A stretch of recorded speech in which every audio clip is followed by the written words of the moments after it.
Hi mga ka-benefits. So may question dito si Twisted na paano daw kung nasa training ka then na-dismiss ka due to valid absent. May bagyo daw nun. So di daw talaga siya makakapasok. And saan daw magfo-fall yung category na yun? So ito yung answer dun sa question mo, yung mga hindi qualified sa unemployment. So ito yung mga reason. So, serious misconduct, um, ayan. Basta po, meron kayong negligence is hindi po siya qualified for an unemployment benefit. Para lang po siya sa mga ganito.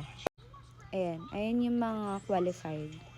Yung mga closure of company, downsizing, merong pending illegal termination case. So, yun. Kung kayo, nag-file kayo sa DOLE ng illegal termination, pwede po siya. So, for more information, you can message me. Pwede ko kayong i-assess. That's all.